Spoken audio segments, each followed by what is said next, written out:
Now, before the break, Spirit said that their marriage could be saved, but it's going to take a lot of work. So, Spirit, I know that you've got a few questions for the couple, so take it away. How do you feel about what your husband has done at this point?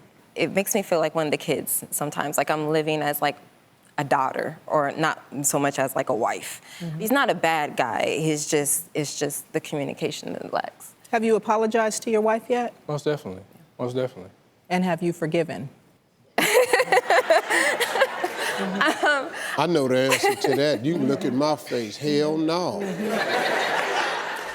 The trust has been broken much like any other form of infidelity. You have a lot of work to do in terms of building a partnership, reestablishing trust and intimacy, and figuring out where you go from here. Yeah. Most definitely.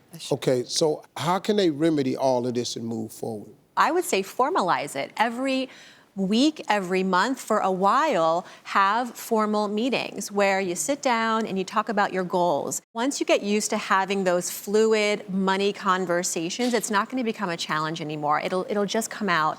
Yeah. And you should never feel intimidated to ask any kind of questions. There is no dumb question. You're not the child. Yeah. You are an adult woman. And I would just want to give you some advice too. As a stay-at-home mom, you're taking on a lot of responsibilities, but think about your exit strategy. When those kids are now full-time in school, how are you going to get back in the workforce? I want you making your own money, okay? Yeah. Very important for women to have financial independence in a marriage, outside of marriage, always. So I wish that for you. Okay, thank you. Sure. You guys are in Atlanta, I'm in Atlanta. So I would love to extend to you the opportunity to work with me one-on-one in some real family counseling for you and your family to get you guys back on track. Okay? Do you think you could keep Chere in the loop of what's going on and get abreast of what's happening on? Would you have a problem with that? I have no problem sharing. I think what both of them are saying is spot on. You're a good guy. She knows that. But good people make bad mistakes all the time. But now, in order for this to work, you got to forgive him for real. Forgiving is not forgetting, but you can't bring it up no more.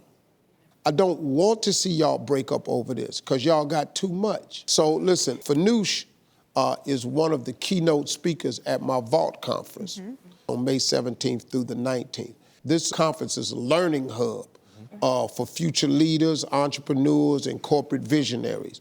That's what I created it for. And because you're going to start doing things together as a couple, I'm going to be giving you all 2 tickets to attend my Vault conference in Los Angeles. And I'm going to cover your airfare, because I know you don't live here, and I'm going to cover the 2 nights at the hotel. How's that sound? That sounds awesome. So we're going to do it. We're going to start right there. Hey, listen, I want to thank you all for sharing your story with us. Very courageous on both of us. But a very, very special thanks to Spirit and Farnoosh, both ladies with some great advice.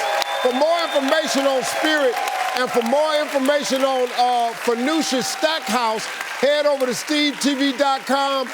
And don't forget, go to vaultempowers.com. Check out the conference I'm throwing. We'll be right back. Hey, you made it to the end of this video. I got a lot more that you're going to enjoy, so just click to watch the next one. And make sure you subscribe to always know what's happening.